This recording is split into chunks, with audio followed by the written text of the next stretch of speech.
하나.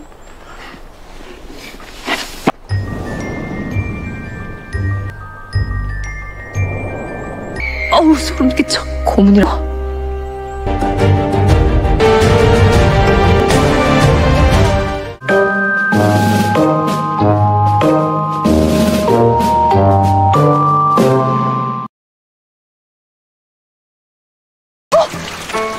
여기요! 거기 누구냐? 여기! 왜 그래, 개금씨? Pada akhirnya, Ji Yang dan Gilgem yang sedang duduk di tepi sungai ditangkap oleh para penjaga dan mereka berdua dibawa ke kediaman Gubernur Hong. Ji Yang akhirnya menyadari bahwa ia telah kembali ke masa lalu dan mengalami kejadian aneh yang pantas. 그러니까 지금 여기가 어떻게든 힘을 내보지라. 조선시대인 게 맞지? 아, 맞다고 몇 번을 말해요.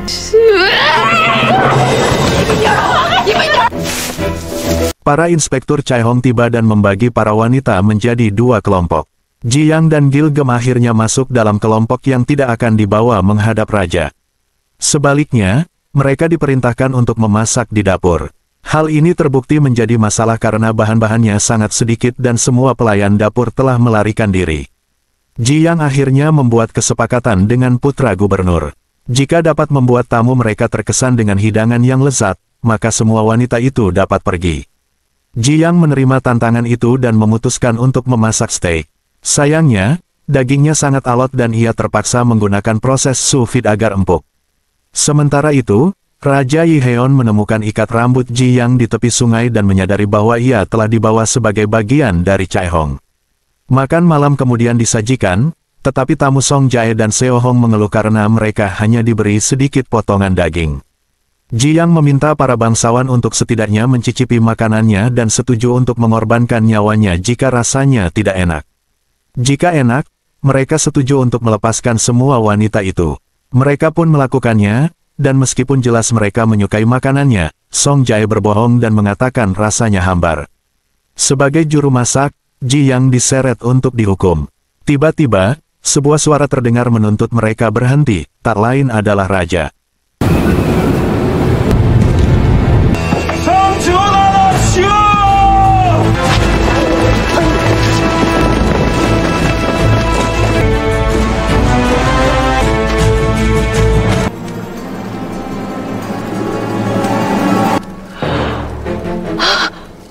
Ji Yang akhirnya menyadari bahwa ia mengatakan yang sebenarnya selama ini dan menyesali perlakuan terhadap Yiheon. 남는 게 낫겠다는 생각이 들게 해주마. Karena mendengar Yiheon mengatakan tidak ada yang salah dengan masakannya, ia memutuskan untuk menjadi hakim.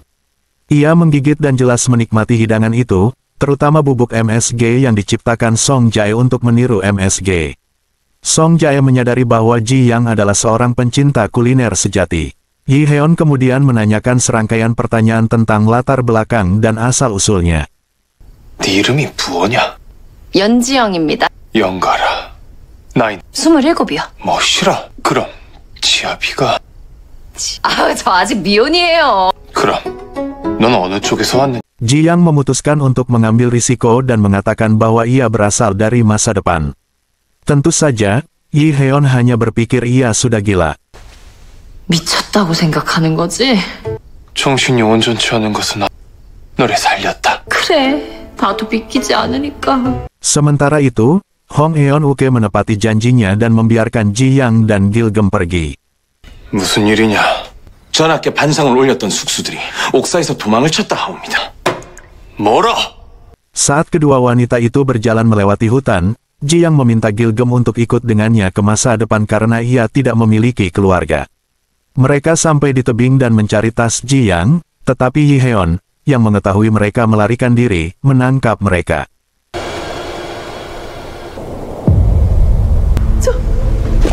전하!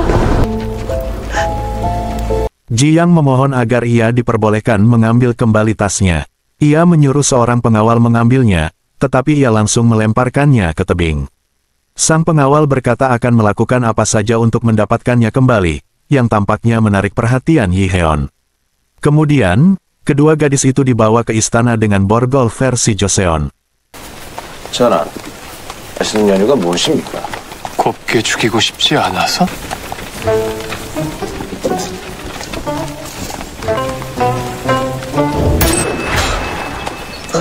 Rombongan tiba di istana, di mana selir Mokju menyambut Raja Yi Heon dengan hangat.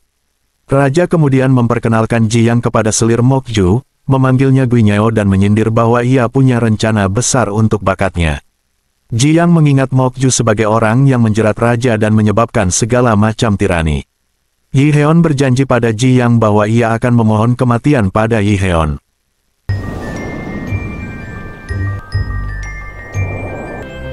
그때가 되면 매달리겠지.